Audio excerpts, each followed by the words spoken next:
I'm 75 years old, and I'm about to tell you something that might destroy everything you think you know about success. And honestly, you probably won't believe me. I wouldn't have believed me either when I was your age, climbing that ladder like my life depended on it. Here's the thing. Everything they told you was right. Everything. Get the degree, build the career, make partner, hit the numbers, climb higher, get richer. That's the formula, right? Follow it perfectly and you'll finally be happy. You'll finally relax.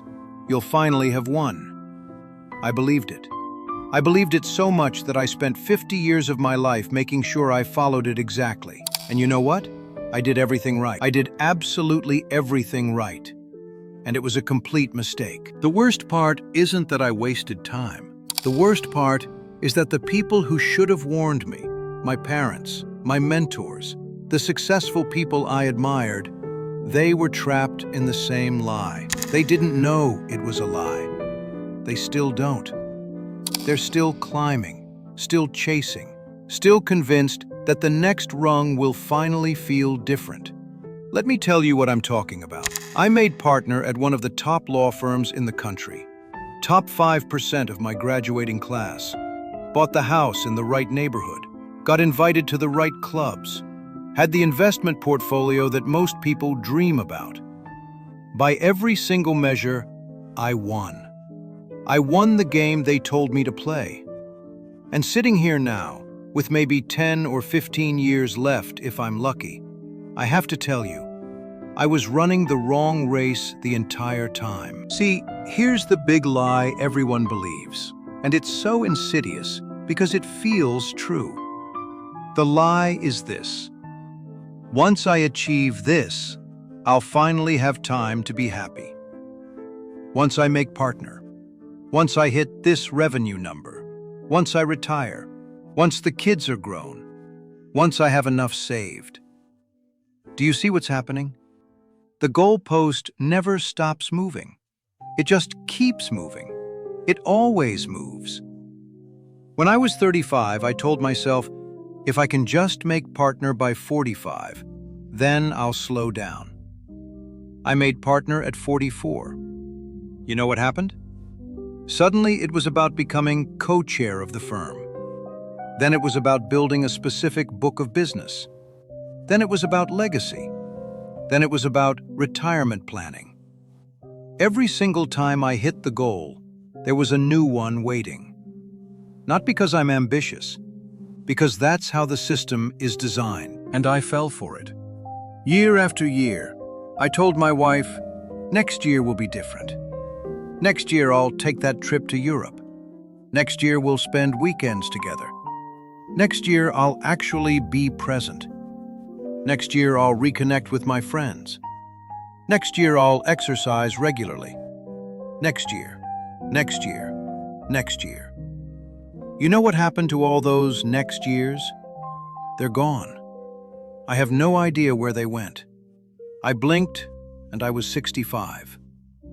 But before I tell you what I should have done, I need you to understand how deep this lie runs. Because it's not your fault that you believe it. It's not your parents' fault. It's not even your boss's fault, really. This is how we've been programmed.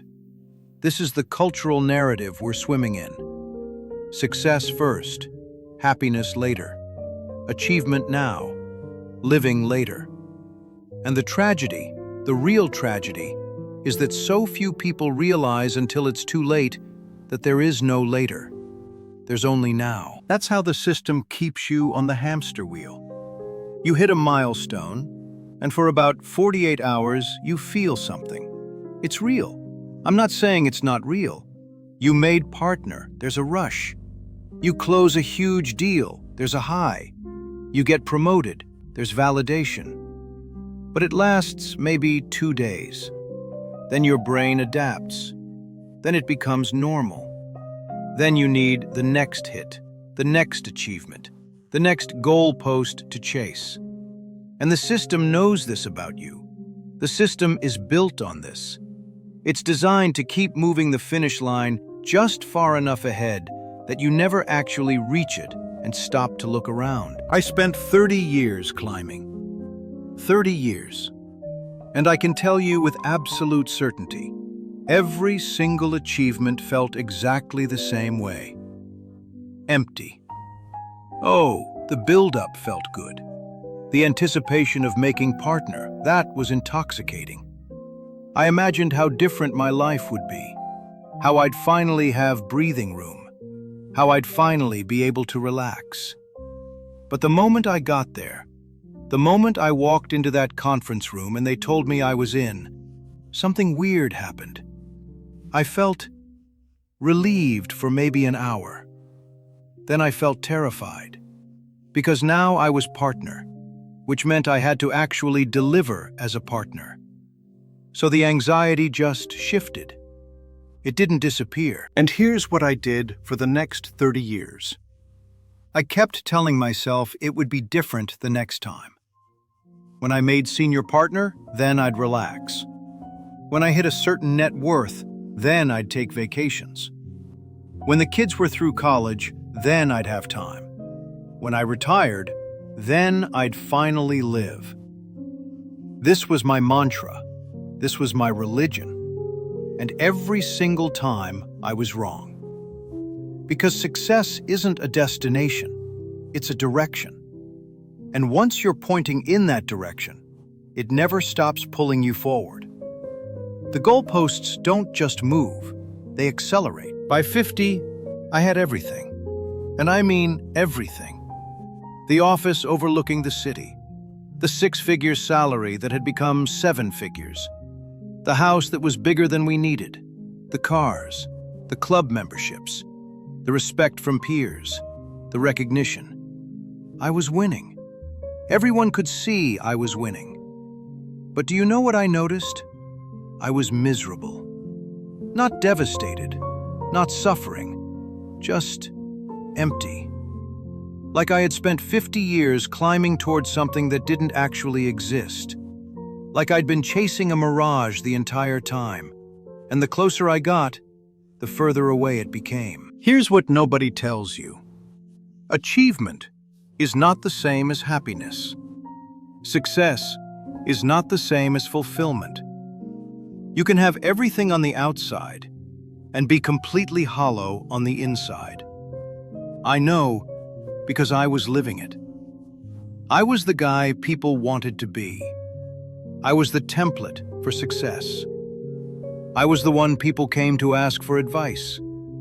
And I was dying inside. Not metaphorically, actually dying. My blood pressure was through the roof. I wasn't sleeping.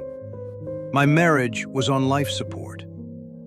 I'd missed so many moments with my kids that I couldn't even remember what their childhoods looked like. And you know what the worst part was? I couldn't stop. That's the thing nobody talks about. Even knowing I was miserable, even sensing that something was fundamentally wrong, couldn't step off the treadmill. Because everyone's watching. Because you've built your entire identity on being the guy who wins. Because there's so much momentum that you're afraid of what happens if you slow down. So you just keep running, faster, harder, chasing the next thing, convinced that this time it will be different. This time you'll finally feel the peace you've been promised. At 60, I realized I had sacrificed my health on the altar of success. My body was breaking down. My doctor told me I was heading for a heart attack if I didn't change something. And even that wasn't enough to make me stop, not really. I cut back a little. I tried to exercise more. But I was still checking emails at 6 in the morning, still taking calls during dinner, still missing my daughter's soccer games, still telling my wife, one more year, one more big case, one more achievement, then everything changes. One more, always one more. But here's the thing that they never tell you when you're 25 and hungry to succeed. Time is the one currency you cannot get back. You can make more money. You can recover from losses. You can rebuild your reputation. You can lose 50 pounds and gain it back. You can end a relationship and find another.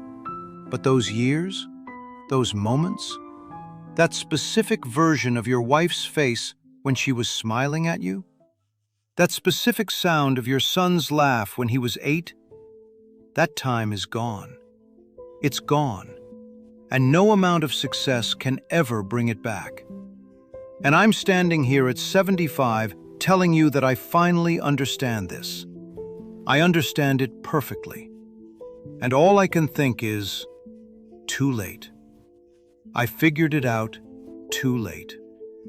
Let me tell you about my regrets. Not the regrets about what I did wrong. Everyone has those. The regrets about what I didn't do. Those are the ones that haunt you. When you're 75 years old, lying in bed at 3 in the morning, it's not the failed deals that keep you awake. It's the trip to Japan your wife wanted to take when she was 45. It's the fact that you never learned to play guitar, even though you bought that guitar when you were 30, and it's still in the closet. It's the dinner with your college friends that you canceled because of a client emergency. It's the conversation with your daughter that you kept postponing until she stopped asking. Those are the regrets that destroy you. I missed my son's high school graduation. Do you understand what I'm saying? High school graduation. One of those moments that only happens once. One of those moments you can't recreate or make up for later. I was closing a merger. $60 million. I remember thinking it was the most important thing I'd ever done. I remember the partner telling me that I had to be in the room for the final negotiations. I remember my son's voice on the phone asking me if I was coming. And I remember the pause before I said, I'd try to make it. I didn't make it. I got the call that the deal closed right around the time he was walking across the stage.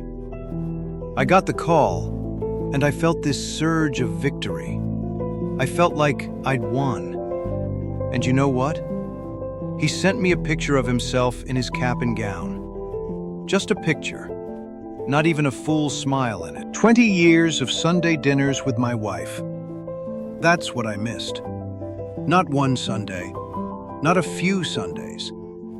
20 years of Sunday dinners because Sundays became my time to catch up on work, or prepare for the week ahead, or just be too exhausted from the week that had passed to actually be present. My wife would cook. I'd be in my office. She stopped asking me to come down eventually. That's what kills me now.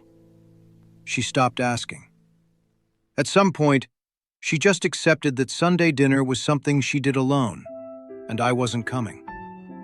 And now she's 71, and we have maybe 5 or 10 more years if we're lucky. And I'd give everything to have one more of those Sunday dinners back. Just one. But I can't have it. It's gone. But here's the one that I can't get out of my head. This is the one that wakes me up at night. My father died when I was 62. He had a stroke.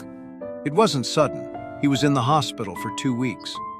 2 weeks where I could have sat with him, could have talked to him, could have finally told him all the things I'd been meaning to say for 40 years. But I didn't go. Not because I didn't love him, because I was in the middle of a major case, and I told myself I'd go next week. I'd go when things settled down. And then he was gone. I remember sitting in that hospital room after he died, and the nurses were asking me questions about funeral arrangements, and all I could think was, I didn't say goodbye.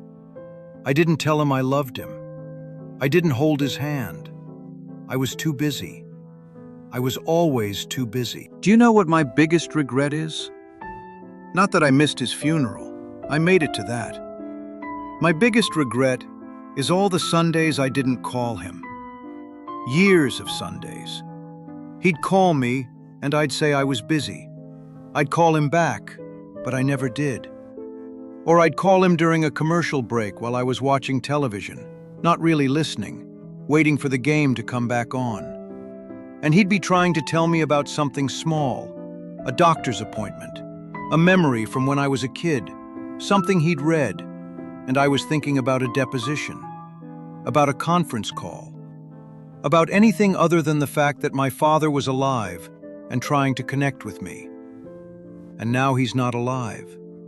And all those Sundays are gone forever.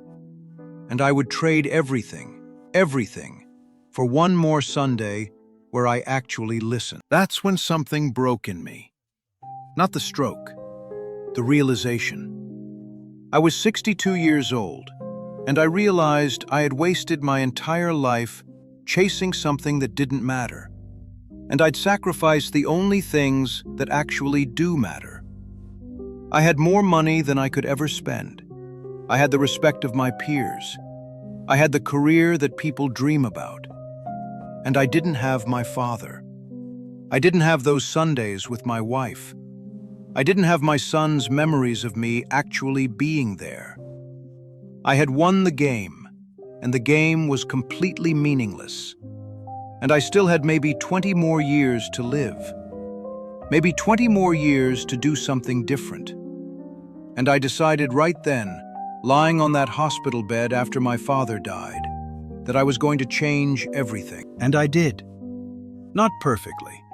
Not all at once. But I changed. I stepped back from the firm. I reduced my hours to part-time, even though I was terrified of losing my status. I started having Sunday dinners with my wife again. We took that trip to Japan. We took a lot of trips.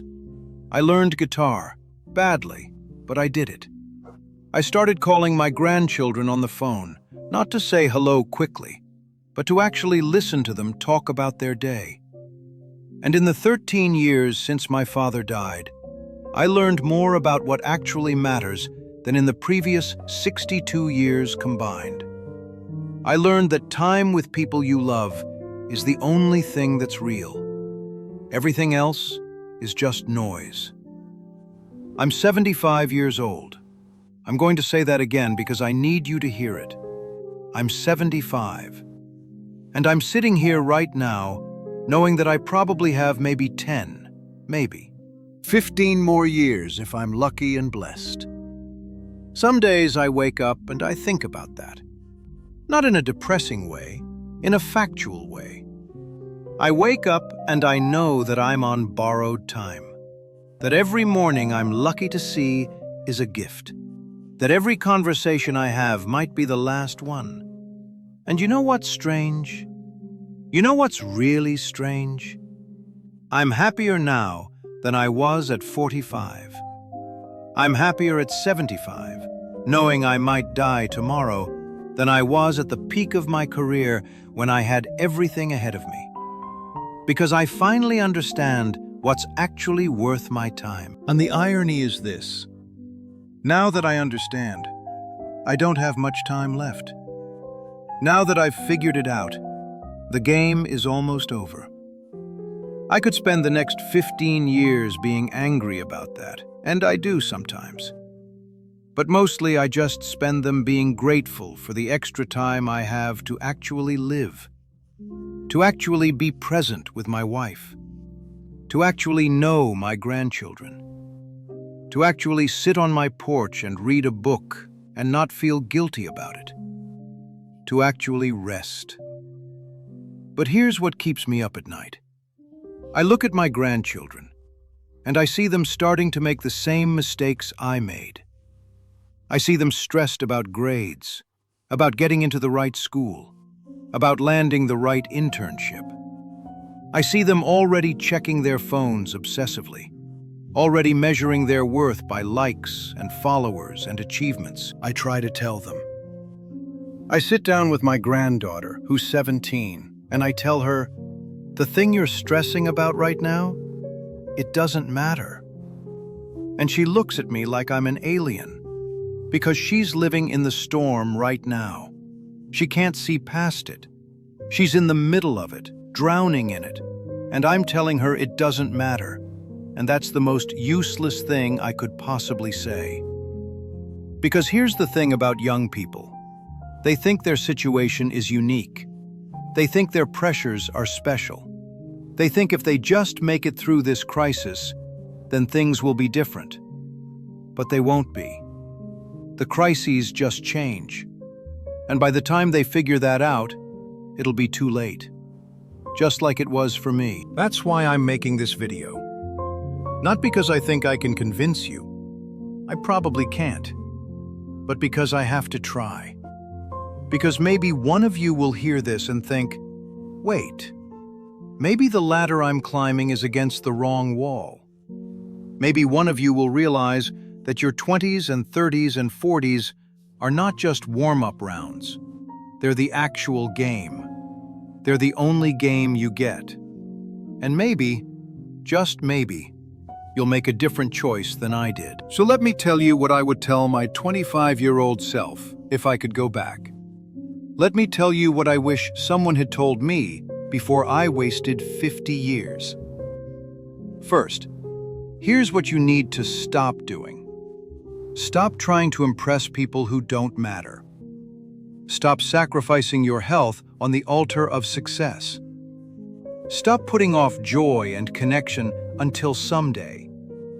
Stop waiting for permission to actually live your life.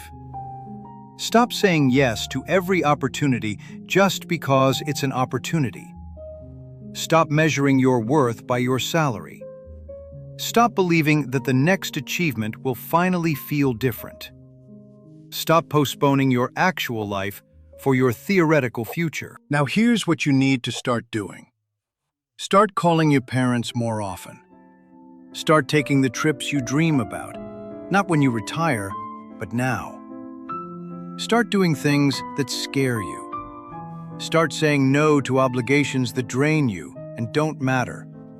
Start saying yes to experiences that fulfill you. Start being present with the people you love, not present in body, but actually present.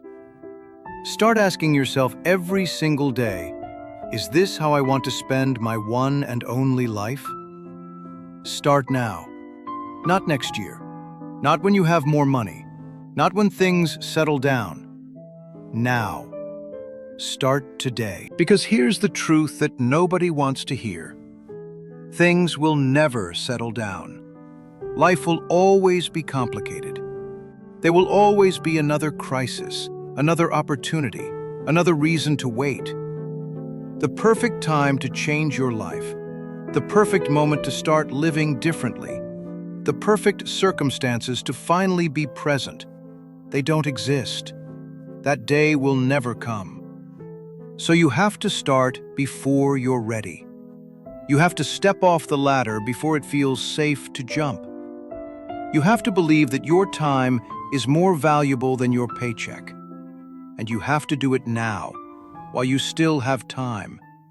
Before you're 75, looking back, wishing you'd made different choices. You're probably sitting there right now thinking, yeah, but my situation is different. I have bills to pay. I have responsibilities. I have a mortgage. I have a family depending on me. I can't just walk away from my career right now. Maybe in a few years when things are more stable. And I understand. I really do. I said the exact same things. But here's what I need you to understand. That few years will become a decade. That decade will become your entire life. The perfect circumstances you're waiting for, the magical moment when everything aligns and you can finally start living, it's never coming. It doesn't exist. Life doesn't work that way. Life is messy and complicated and uncertain right now, and it always will be. There's never a good time to change. There's never a safe moment to step off the ladder. There's never a point where you have enough money, enough security, enough certainty to finally relax. So you have two choices. You understand that, right? Just two. Option A. You keep doing what you're doing. You keep climbing. You keep telling yourself that next year will be different. You keep postponing your actual life for your imaginary future. You stay on the hamster wheel, running faster and faster, convincing yourself that eventually you'll reach the finish line.